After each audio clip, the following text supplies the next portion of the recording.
Después del esplendor. Episodio 4. Los Templarios. El imperio de los monjes soldado.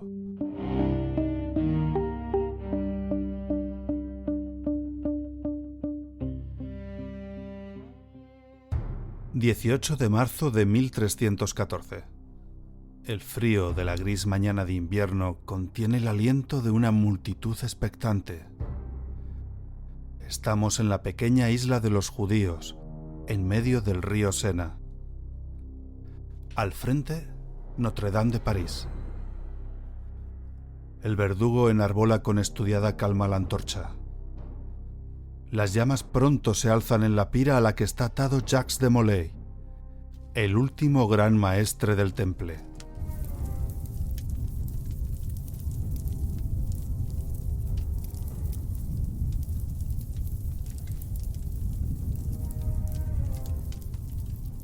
Maltrecho por 7 años de torturas en los que ha confesado las barbaridades que la Iglesia le ha propuesto, se retracta de todo ello.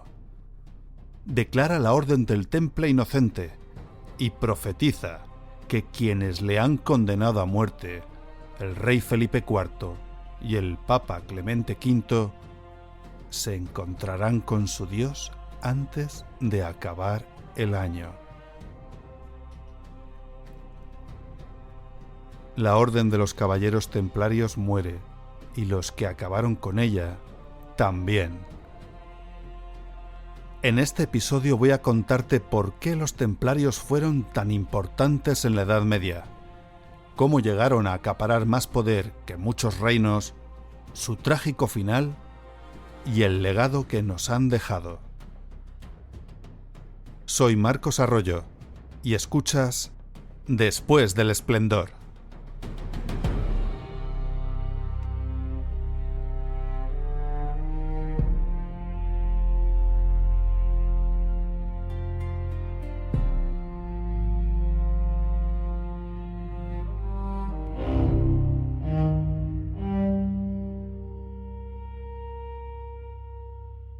Viajamos al año 1119. Ha acabado la primera cruzada. Las huestes cristianas han vencido. Miles de peregrinos europeos acuden a Jerusalén. El camino es peligroso y duro. Pero no están solos. Hay 9 caballeros pobres que protegen al peregrino de forma altruista. 9 caballeros pobres como ratas. Un comienzo ridículo para la orden que más poder acaparó en la Edad Media. Su líder es Hugo de Pin, hijo de la pequeña nobleza de la campaña francesa. Ir a combatir a Tierra Santa es un acicate, un lugar en el que lograr reconocimiento, oportunidades de riqueza y la salvación espiritual. Encaja con el perfil de guerrero aventurero tan demandado en una guerra. Tiene suerte. Sobrevive a las batallas y cae en gracia al rey Balduino II.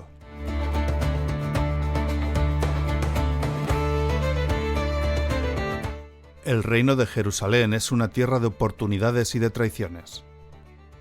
Balduino II, el actual rey de Jerusalén, no lo ha tenido fácil. En la primera cruzada llegó a ser conde de Edesa, pero al ayudar a su predecesor, Balduino I, en su guerra contra los turcos seleúcidas, es capturado, encarcelado y abandonado por su amigo Tancredo, que se autoproclama conde de Edesa. Tras 4 años, Balduino consigue la libertad en un intercambio de prisioneros y a la muerte de Balduino I, es coronado el domingo de resurrección del año 1118 en Jerusalén. Parece que pudieron porque ese día no había muchas procesiones. Por curiosidad, sí que hizo las paces con su amigo Tancredo.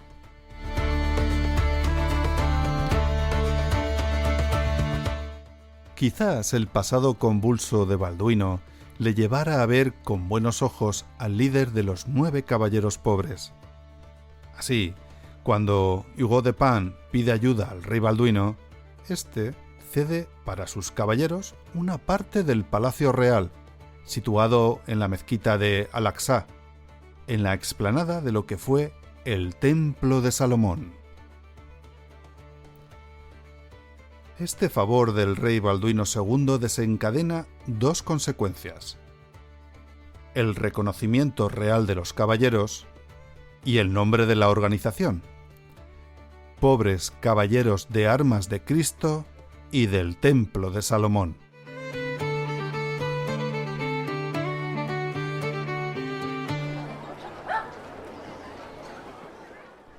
Pasan los años en Jerusalén.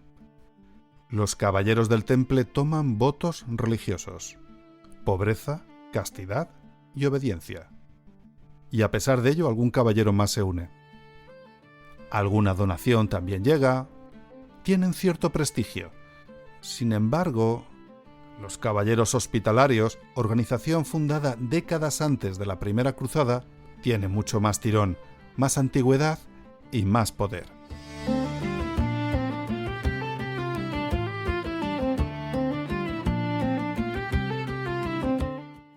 Año 1127.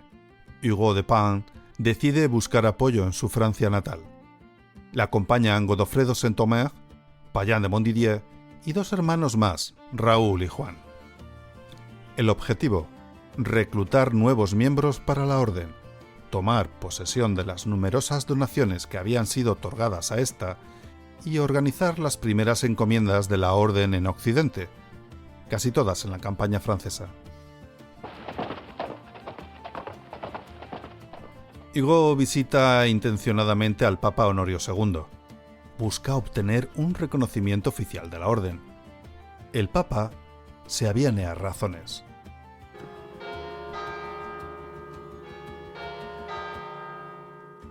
En el Concilio de Troyes, en 1129, se encarga a una de las figuras más influyentes del cristianismo medieval la elaboración de la regla que gobierna la orden. No es otro que Bernardo de Claraval, quien acuñó: matar en nombre de Cristo no es pecado, es mérito. Los pobres compañeros de armas de Cristo y del Templo de Salomón han logrado el reconocimiento papal. No solo son palabras. La Iglesia les concede privilegios extraordinarios: exención de impuestos, derecho a construir iglesias propias, derecho a quedarse con todo el botín de las conquistas contra los musulmanes, permiso para tener estructuras defensivas, sus castillos, independencia de obispos locales. En resumen, solo obedecen al Papa, que en aquella época estaba por encima de los reyes cristianos.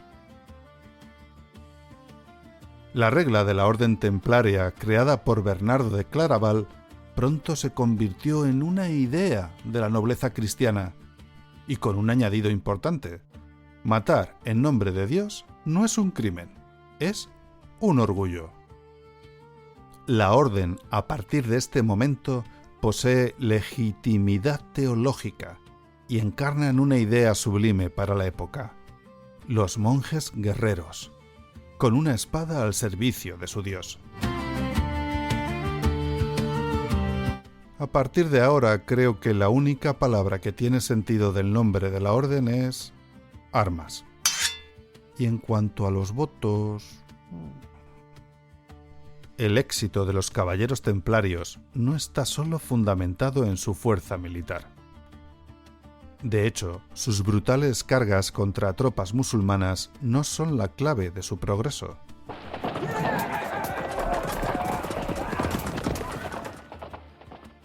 El éxito de los caballeros de la Orden del Temple hay que buscarlo lejos de los campos de batalla. Está en oscuras estancias donde se convierten en unos innovadores gestores financieros.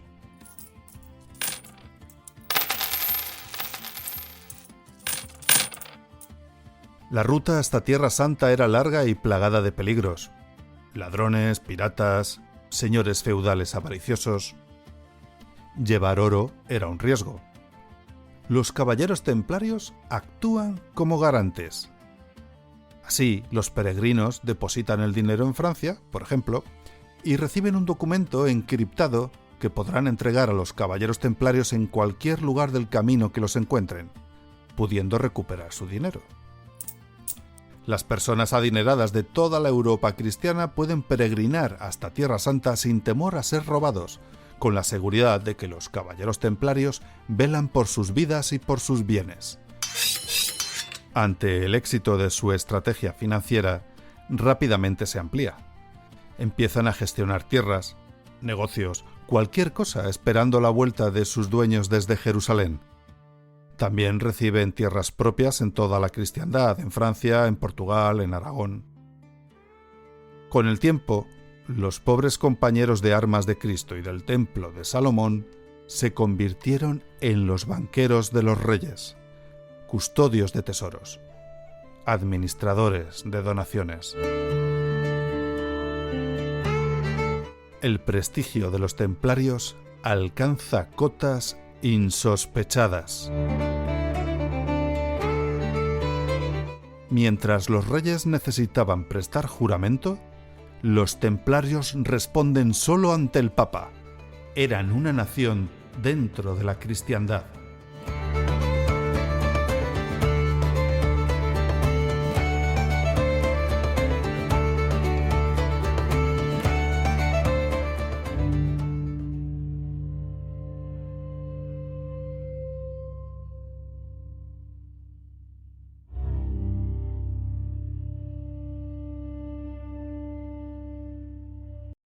En unas pocas décadas, aquellos 9 pobres caballeros se convirtieron en una multinacional medieval con castillos, puertos y tierras desde Escocia hasta Jerusalén. Han pasado de ser una pequeña hermandad a una orden con casi 1000 casas, fortalezas y granjas por toda Europa y Tierra Santa. Administran propiedades agrícolas, viñedos, talleres, rutas comerciales, poseen su propia flota de barcos con los que atraviesan el Mediterráneo. En su apogeo, los templarios tienen encomiendas en toda Europa y una riqueza que ningún noble europeo podría igualar, y algún estado feudal tampoco. Los templarios llegaron a ser cerca de 20.000 miembros que habían jurado votos. Muchos miles más trabajaban para la orden sin necesidad de jurar los votos, aunque eran pobres, obedecían sin rechistar y en cuanto al celibato, pues igual que los que lo juraban. Los templarios tenían una organización clasista. En la cima, caballeros, que son nobles de nacimiento, alrededor de un 10% del total. Por debajo, sargentos, que no eran nobles, burgueses, campesinos, artesanos, y a su vez podrían ser militares combatientes o no combatientes, para dedicarse a otras tareas, herreros, constructores, banqueros. Estos últimos podían ser más de la mitad del total de efectivos de la Orden del Temple. Y claro, había muchísimos más que no combatían, capellanes, escuderos, pajes, sirvientes, todo lo necesario para la enorme logística de la Orden del Temple.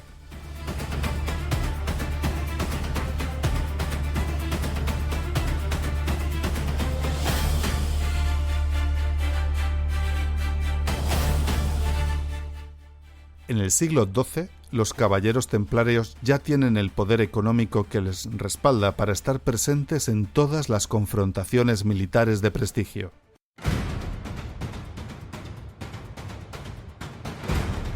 Imagina esta escena. El gran Saladino avanza hacia Jerusalén con 26.000 soldados.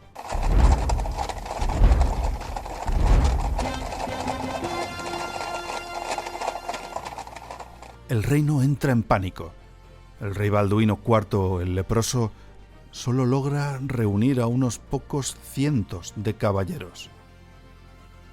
Pero entre ellos hay 80 templarios.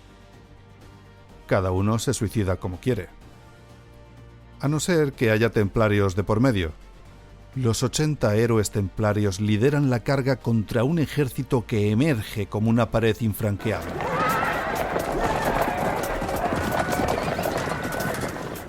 La regla de la orden prohíbe que cualquier caballero templario se rinda mientras haya una bandera en pie. Los 80 caballeros lideran una carga de caballería tan feroz, brutal y coordinada que rompen las líneas del ejército de Saladino, quien tiene que huir para salvar la vida. Fue el día en el que nació el mito: un templario vale por 100 hombres.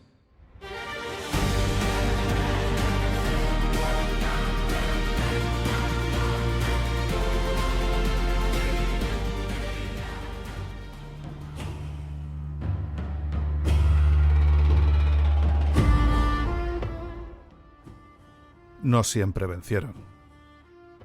10 años después, 1187, Saladino tiende una trampa a las huestes cristianas en Hattin.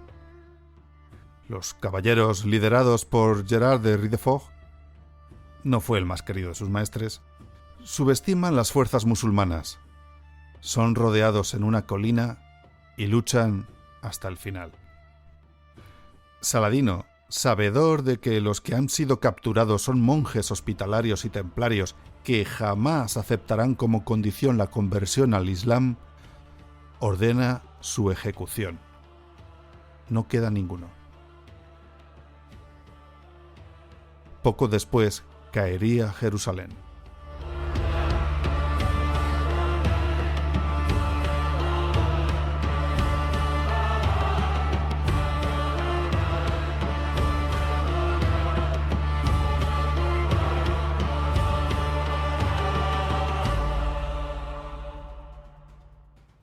No todas las batallas las libraron en Oriente Medio. También lucharon contra los musulmanes en el extremo opuesto del Mediterráneo. Estuvieron en la vanguardia en la batalla de las Navas de Tolosa, en 1212, junto a la Orden de Santiago y de Calatrava, que prácticamente selló del lado cristiano las guerras de religión libradas durante siglos en la península ibérica. Estuvieron en Aragón junto al rey Alfonso el Batallador, hasta tal punto que a su muerte dio en herencia el castillo de Monzón para que fuera su sede en Aragón. En 1229 fueron cruciales para que Jaime I de Aragón conquistara Mallorca, peleando en inferioridad numérica y con las tropas almohades en altura. Y en Portugal, en 1190, consolidan su prestigio como defensores de la frontera cristiana, resistiendo en el castillo de Tomar contra un enorme ejército almohade. Echando un ojo a las batallas épicas de los templarios, me recuerdan mucho a la forma de actuar de los vikingos. Sí, parecen lejanos, pero tienen en común una fe ciega en la recompensa del más allá al morir en batalla, algo que hace que se comporten de forma suicida y aterradora. Contra eso no pueden luchar quienes solo están en una batalla tratando de no morir.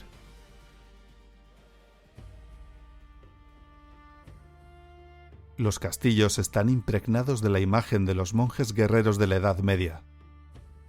Para la Orden del Temple eran un refugio y mucho más. Eran nodos logísticos fundamentales y sucursales bancarias, donde se custodiaban documentos y tesoros. Los templarios perfeccionaron las defensas concéntricas. Si el enemigo supera una muralla, encontrará otra mayor, o en espiral, como en el castillo de Morella. Además, infundían su toque místico, haciendo que muchas de sus capillas, como la de Tomar o la de la Veracruz en Segovia, tuvieran una forma circular u octogonal, una clara inspiración del Santo Sepulcro de Jerusalén. Ahí viene la mística. Su forma dicen que ayuda a canalizar la energía divina. Y lo digo en presente, por si te animas a pasar por Zamarramala en Segovia y experimentarlo en carnes propias. Hay multitud de castillos templarios.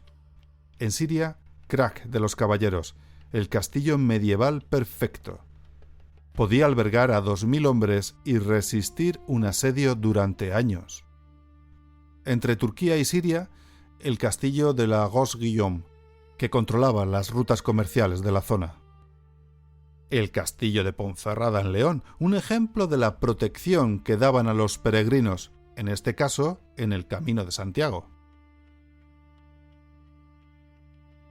Una curiosidad para los amantes del misterio.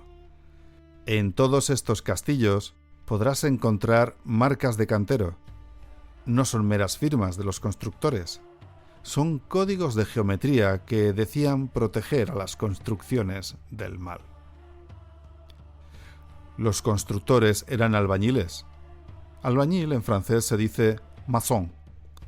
Y protegían sus secretos sobre cómo construir arcos y demás conocimientos geométricos y arquitectónicos con contraseñas para que nadie pudiera entrar en su logia y robarles el secreto. Los templarios, como gran empresa del medievo, contrataron a muchos masones. En este punto de la historia, siglo XIII, el temple es una maquinaria perfecta. Banqueros de reyes, señores de castillos inexpugnables como Monzón o Tomar, y guerreros cuya organización no tiene rival en la cristiandad. Han alcanzado el cenit, integrando el misticismo de sus capillas poligonales con el poder más terrenal del oro y la espada, convencidos de que su red de piedra y privilegios es eterna.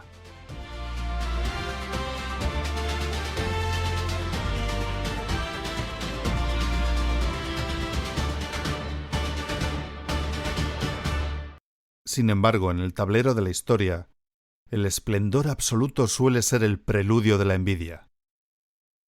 Así, mientras los caballeros morían en Oriente para mayor gloria de la cristiandad, en las cortes europeas estaban afilando el acero que abriría la primera grieta en la Orden del Temple.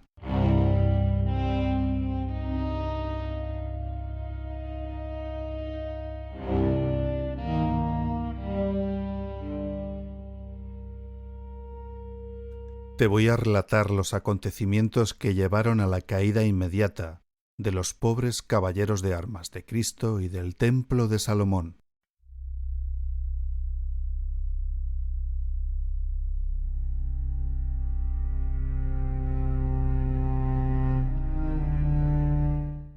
Antes quiero contar algo sobre los cátaros. ¿Sabes quiénes eran? Su existencia podría parecer un capítulo aislado. No obstante, tuvieron un gran impacto en la Orden del Temple. En concreto, en el efecto que tuvieron las decisiones tomadas por la Orden en la gestión del exterminio de los cátaros. Una grieta oculta que nadie sospechaba que fuera el principio del fin de la Orden del Temple. Cátaros en griego significa puro. De ahí toma su nombre la corriente cristiana que se hizo muy popular en Occitania, en el sur de Francia. Los cátaros de comienzos del siglo XIII sostienen que es de buen cristiano vivir en austeridad, nada de lujos, nada de excesos.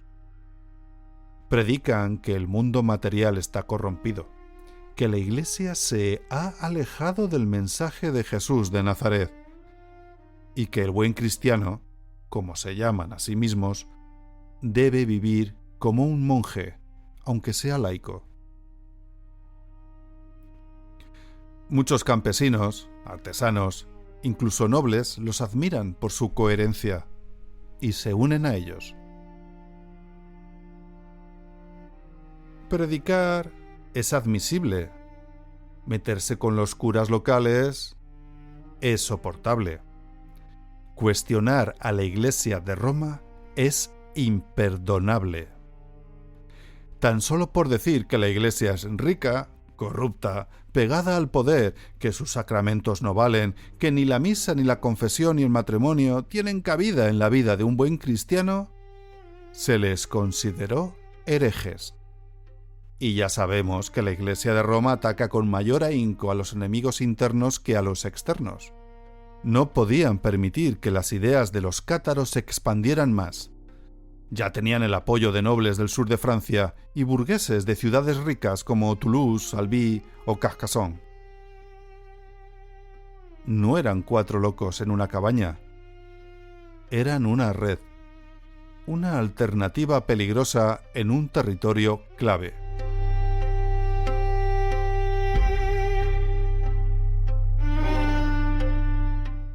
La paciencia se acaba. En 1208, el Papa Inocencio III predica una cruzada, pero esta vez dentro de Europa. La llamada Cruzada Albigense.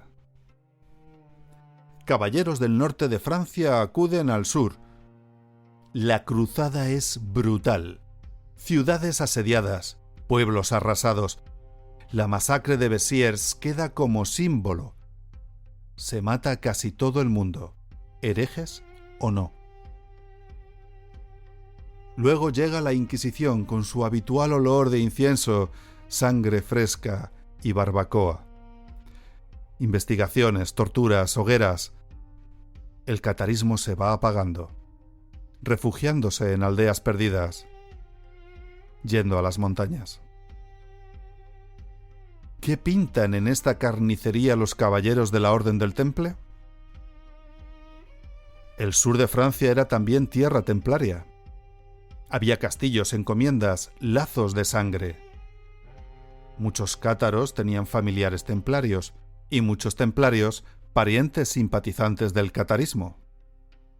Los templarios, oficialmente, eran soldados de la Iglesia. Su voto de obediencia al Papa era sagrado.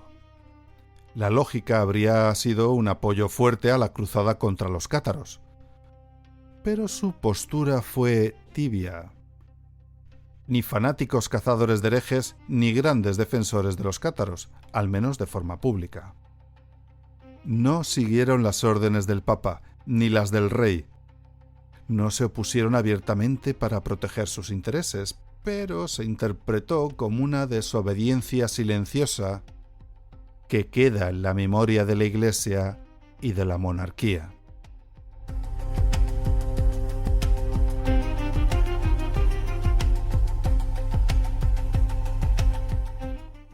El grueso de los cátaros durante los 20 años de la Cruzada Albigense fue aniquilado, y en las décadas siguientes continuó reprimiéndose hasta ejecutar al último líder conocido un siglo después. Parecía que los templarios habían salido indemnes de la cruzada contra los cátaros, pero algo había cambiado. La Iglesia había tomado nota. La monarquía francesa también. Por primera vez el Temple ya no era el hijo obediente, sino una orden poderosa que elegía cuándo y cómo obedecer. La cruz roja del pecho de los caballeros templarios ahora ocultaba el temporizador de una bomba. Tic-tac, tic-tac.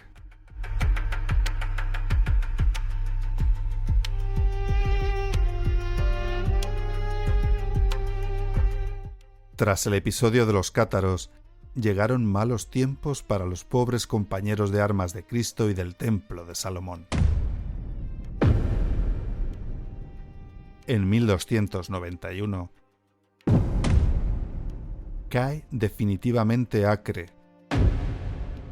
el último bastión cristiano en Palestina. No hay más cruzadas en Tierra Santa. No hay más peregrinos. La orden pierde su sentido fundacional. Con la pérdida de todo su territorio en el cercano Oriente, los templarios pierden la razón misma de su existencia. Ahora, solo es una empresa con mucho dinero, gran poder y potentes enemigos.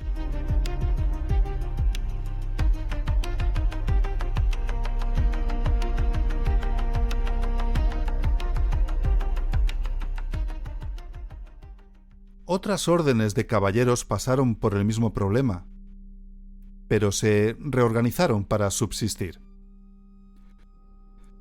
Los caballeros hospitalarios decidieron alejarse de la protección de cualquier rey para ser sus propios soberanos. conquistaron Rodas, cambiaron los caballos por barcos y se convirtieron en una especie de policía del Mediterráneo. Cuando el sultán Suleimán II les expulsó de allí, el emperador Carlos I y V de Alemania les cedió la isla de Malta a perpetuidad. Bueno, hasta que les expulsó de allí Napoleón. El caso es que la Orden de Malta sigue conservando su nombre original, como organización soberana sin territorio, en Roma. Por su parte, las órdenes de la península ibérica todavía tenían trabajo. Santiago, Alcántara y Calatrava continuaron matando en nombre de su dios, aunque con el tiempo pasaron a formar parte de la Corona de Castilla, mientras que la Orden de Montesa fue absorbida por la Corona de Aragón. Otras órdenes del norte de Europa siguieron existiendo, convirtiendo al cristianismo a otros europeos a golpe de espada. Sin embargo, los caballeros templarios se mantuvieron estáticos, firmes, rechazaron fusionarse con los caballeros hospitalarios. Se sentían poderosos, inalcanzables. En el cénit de su poder, el Temple camina por un filo extremadamente delgado. Con la pérdida de Tierra Santa, su razón de ser se desvanece. Lo que antes era admiración se convierte en recelo. Se les percibe demasiado herméticos, demasiado ricos y, a veces, arrogantes y peligrosamente independientes. Se sienten intocables tras sus muros de piedra. No son conscientes de que el mundo fuera de sus encomiendas ha cambiado. Mientras ellos siguen gestionando sus tesoros y secretos, un enemigo silencioso, alguien que conoce sus puntos débiles, acecha para asestarles un golpe contundente y mortal.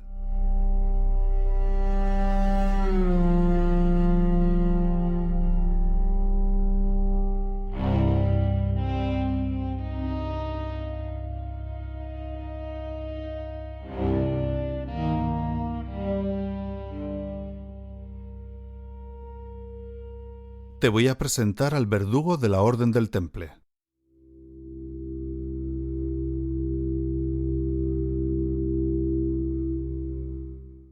Felipe IV el Hermoso. Alto, frío, de mirada inexpresiva. No ríe, no llora, solo decide.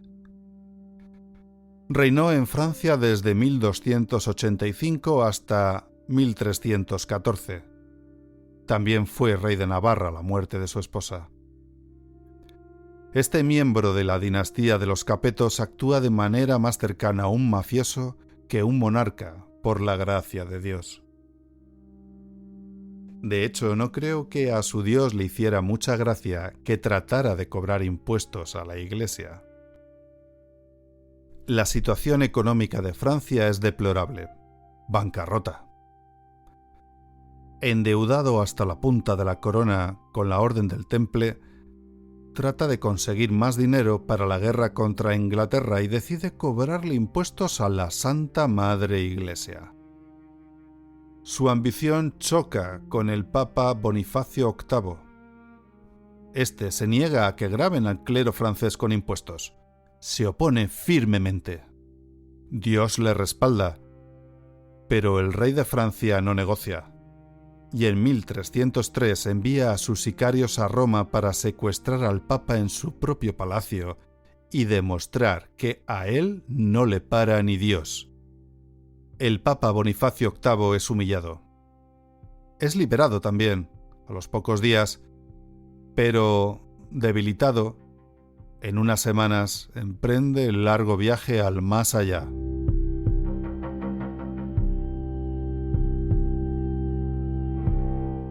Felipe IV despeja el camino para tener un papa a su medida.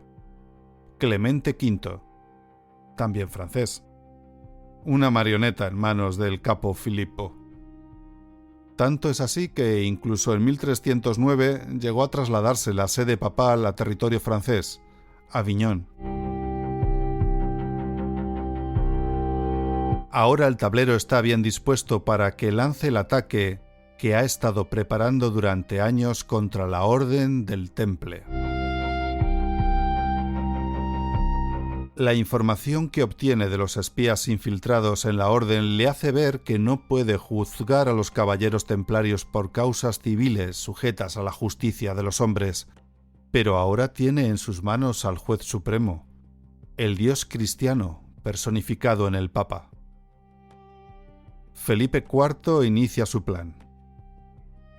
El primer movimiento es narrativo. Tiene que evitar que nadie en Europa venga a ayudar a los templarios. Su hombre en esta misión es Sesquier de Floyarán, ex miembro de la Orden del Temple, que trata de vender infames secretos de los templarios al rey de Aragón, quien le ignora. Sin embargo, Felipe IV es todo oídos. ¿Escupen a la cruz? Cuéntame más. ¿Adoran a un ídolo llamado Baphomet? Bien. Sigue contándome cosas, amigo Sesquier. ¿Qué más aberraciones a los ojos de Dios cometen los templarios? ¿Sodomía? Brillante. Al rey de Francia le da igual que sea verdad o mentira. Tiene un testigo bien pagado. Tiene acusaciones aberrantes que harán que toda la cristiandad escupa a la cara a la orden más poderosa. Tiene inquisidores expertos en arrancar cualquier confesión. Y tiene a quien debe juzgarles, el Papa.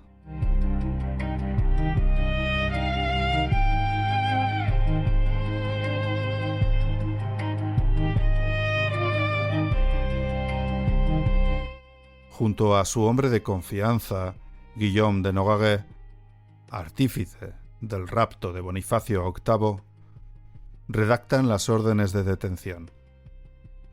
Se envían a los oficiales regionales de la corona. Órdenes cerradas. Todo coordinado y sincronizado con una precisión desconocida para la época. Todo debe suceder al amanecer del viernes 13 de octubre de 1307. Sí, viernes 13. Multitud de historiadores relacionan esta fecha con la superstición del día del mal agüero en todo Occidente, salvo España. Al amanecer del 13 de octubre, los sobres se abren simultáneamente en todo el reino. Las instrucciones son precisas. Arrestar a todos los miembros de la Orden del Temple en territorio francés. Asegurar sus bienes. Interrogar a los detenidos bajo cargos de herejía. En cuestión de horas, miles de templarios están bajo custodia. Es una operación de coordinación logística que no tiene precedente en la historia medieval. Para conseguirla, Felipe ha necesitado meses de preparación silenciosa, un sistema de mensajería fiable, funcionarios leales y la confianza o la esperanza de que nadie filtre nada.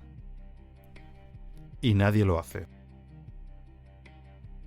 Lo que viene después es todavía más oscuro.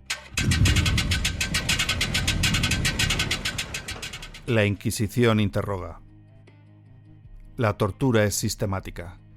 Los caballeros templarios sucumben al dolor y confiesan escupir a la cruz, renegar de Cristo, prácticas aberrantes, y no llegaron a confesar ser adoradores del reggaetón porque, por suerte para ellos, aún no se había perpetrado. El propio gran maestre de la orden, Jacques de Molay, confiesa. Clemente V trata de protestar ante lo sucedido, pero con un gesto, Felipe IV lo acalla. El Papa hará lo que el rey ordene. Los que se retractan de la confesión son quemados en la hoguera.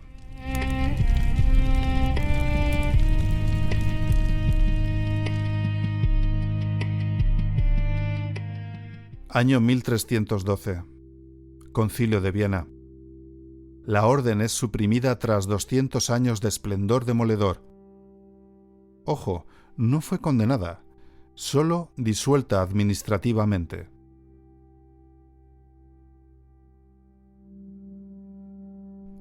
Como te he contado al principio, el 14 de marzo de 1314, al amanecer, Jacques de Molay es quemado vivo en la hoguera en la isla de los judíos, en mitad del río Sena.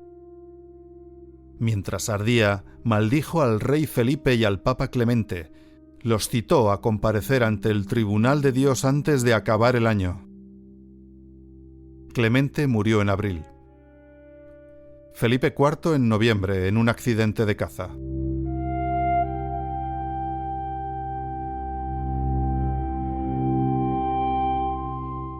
Lo que Felipe IV consiguió ese 13 de octubre de 1307 fue algo que ningún enemigo militar había logrado en 2 siglos: destruir al Temple. Pero para hacerlo necesitó algo que ninguna batalla hubiera requerido: meses de conspiración silenciosa, un papa cautivo, un testigo mentiroso, un sistema judicial corrompido desde la cima, y la decisión fría, calculada, de que el fin justificaba absolutamente cualquier medio.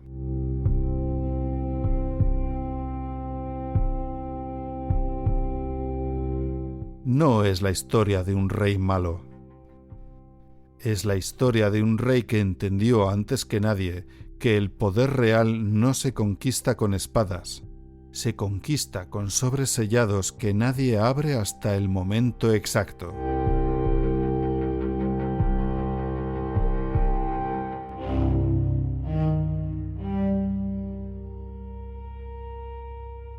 Cuando una civilización desaparece, lo que queda son ruinas. Cuando desaparece un imperio, quedan fronteras, lenguas, leyes. Cuando desaparece una orden que duró 2 siglos, que construyó castillos, reinventó la banca, financió reyes y murió acusada de adorar demonios, lo que queda es otra cosa. Lo que queda es un agujero negro cultural que lleva 700 años atrayendo todo lo que se le acerca. Comencemos por lo que pudo quedar de sus posesiones.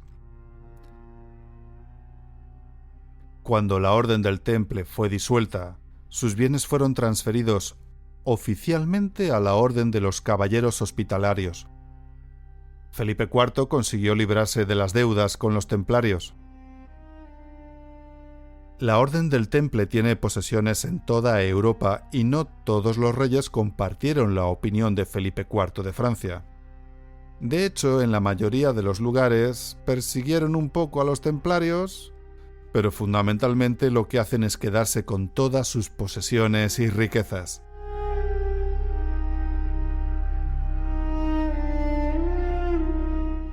En Portugal, prácticamente ignoran las acusaciones que la orden ha recibido por parte del rey de Francia, aunque sí siguen las directrices papales sobre la disolución, con algún matiz interesante. El rey Dinis I crea una nueva orden llamada Caballeros de Cristo, que mantiene las fortalezas de los templarios y muchos de los caballeros templarios lusos. Podríamos decir que la influencia tardía de los templarios en Portugal estuvo muy relacionada con el rechazo que sufrió Cristóbal Colón al ofrecer su proyecto de atravesar el Océano Atlántico para llegar a las Indias Orientales. El rey Enrique el Navegante, gran maestre de los Caballeros de Cristo, estaba financiando a Vasco da Gama para llegar al mismo lugar rodeando África.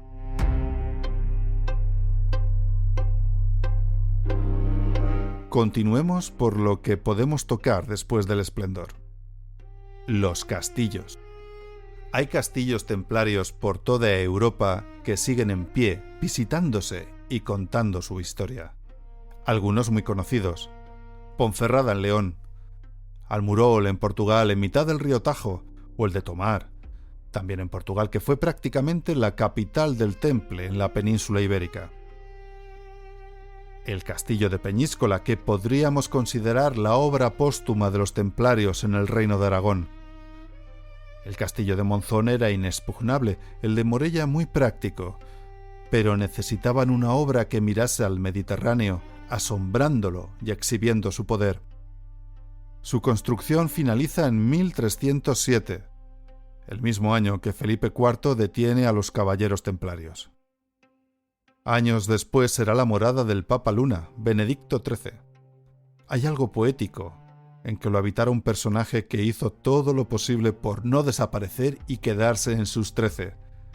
Sí, de este señor viene la expresión quedarse en sus 13. Si has visitado Peñíscola, sabrás que es un lugar que tiene algo especial. Apetece quedarse, tocar la piedra templaria, con el mar estrellándose en el acantilado y el cielo susurrándote que nadie te puede alcanzar. Y luego está la Veracruz, en Segovia, en Zamarramala, a las afueras de la capital, una iglesia dodecagonal, diferente a cualquier otra iglesia española. Su planta imita al Santo Sepulcro de Jerusalén.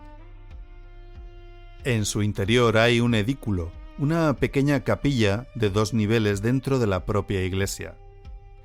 Dice la leyenda que los caballeros templarios celebraban sus ceremonias a caballo, circulando alrededor de este edículo sin desmontar, siempre listos para el combate.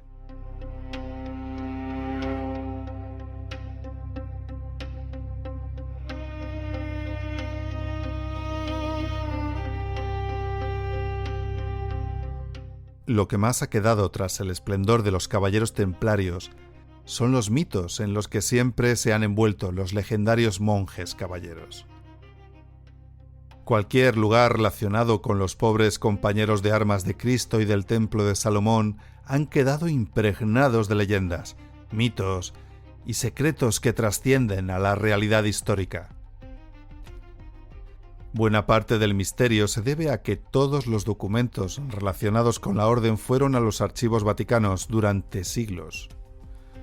Los templarios se fueron sin poder dar a conocer su versión.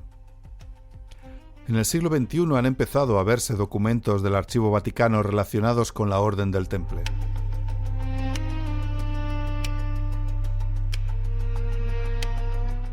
No se puede hablar de lo que ha quedado de los templarios sin nombrar a la masonería.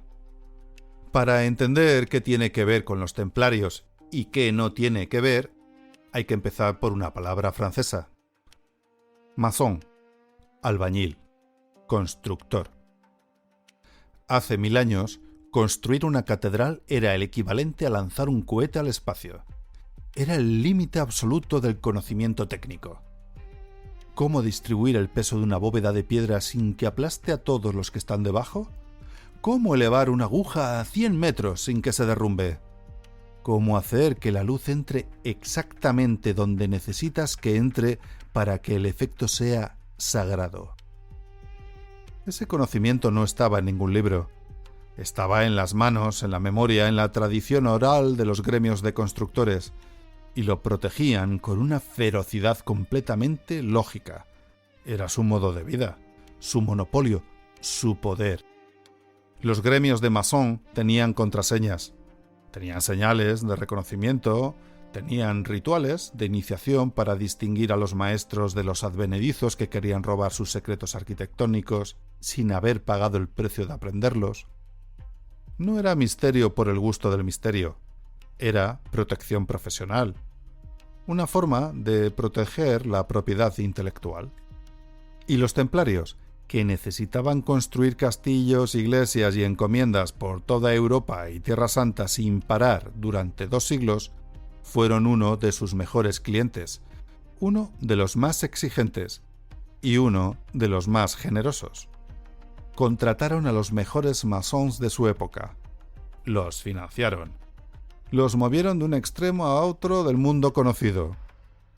Y ahí acaba la relación real entre los templarios y lo que hoy llamamos masonería. Pero luego llega el siglo XVII y alguien tiene una idea. Los gremios de constructores están en declive. La arquitectura se ha academizado Ya no necesitas pertenecer a un gremio secreto para aprender a construir. Hay libros, hay escuelas, hay arquitectos de corte. Los rituales de los masón están quedando vacíos de contenido práctico. Y entonces ocurre algo curioso.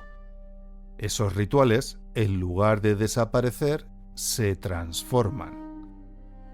La masonería especulativa, la que conocemos hoy, toma la estructura de los gremios operativos y la convierte en algo diferente.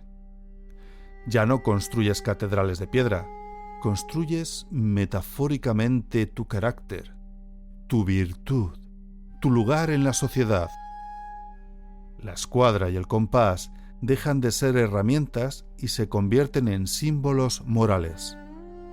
Es una transformación fascinante y funciona.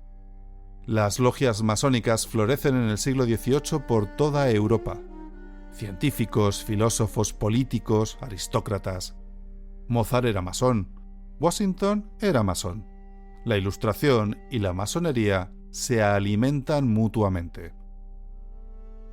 Pero hay un problema narrativo.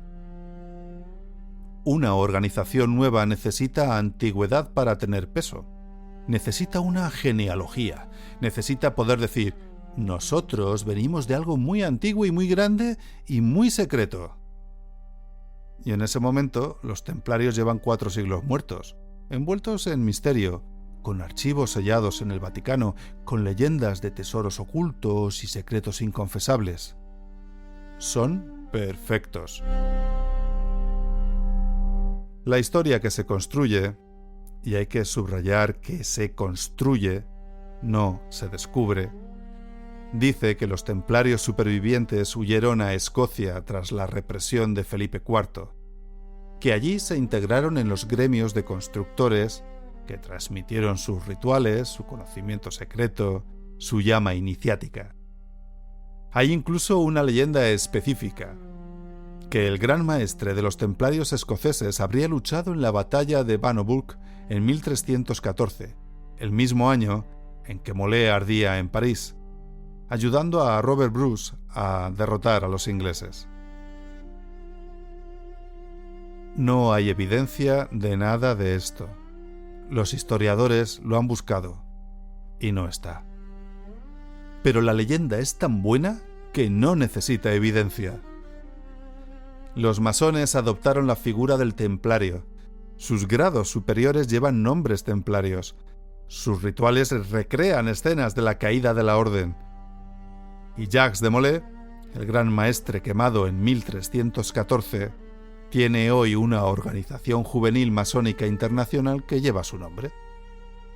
La única conexión real fue una nómina de albañiles. El resto lo construyó algo más poderoso que la historia: la necesidad humana de pertenecer a algo antiguo, secreto y enorme. Y eso, en el fondo, también es un eco del esplendor templario.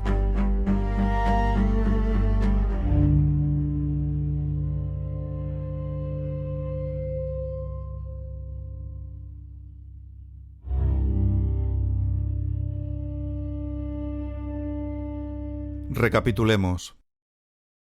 Al final, el esplendor de los templarios no se apagó por una derrota en el campo de batalla, sino a través de una cruel conspiración de Felipe IV para robarles.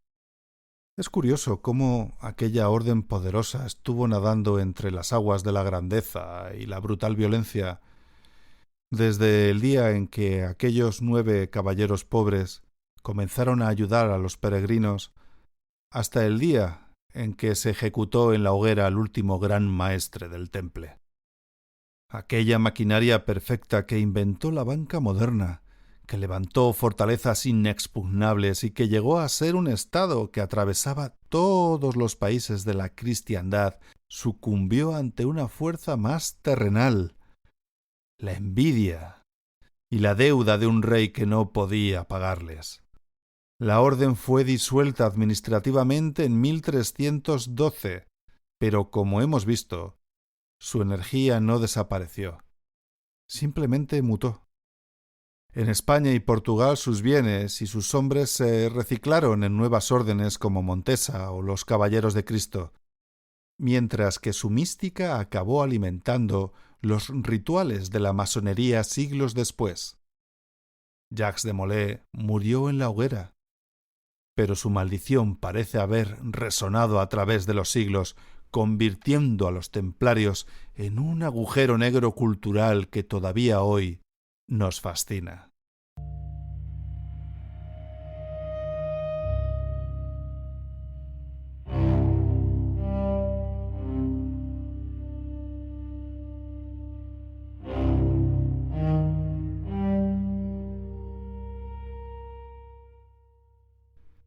Tal vez la lección que nos deja el Temple es que todo esplendor lleva en sí mismo la semilla de su propia ruina. Nos enseña que el poder absoluto genera un miedo que ni siquiera las murallas más gruesas pueden contener. Hoy sus castillos siguen vigilando el horizonte, desde el Océano Atlántico hasta Palestina, recordándonos que el eco del mito es, a veces, más resistente que la propia piedra. Y ahora te pregunto a ti, que me escuchas, si visitas hoy uno de esos castillos o iglesias poligonales, ¿qué sientes que ha quedado de ellos? ¿Crees que su verdadero tesoro era el oro que buscaba Felipe IV?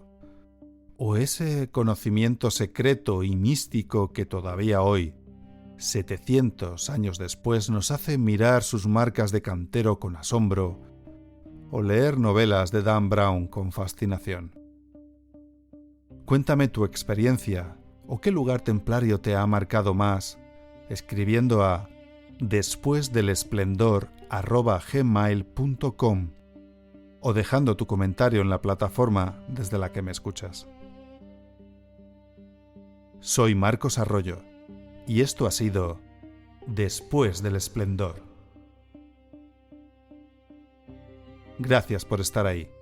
Nos escuchamos en el próximo episodio.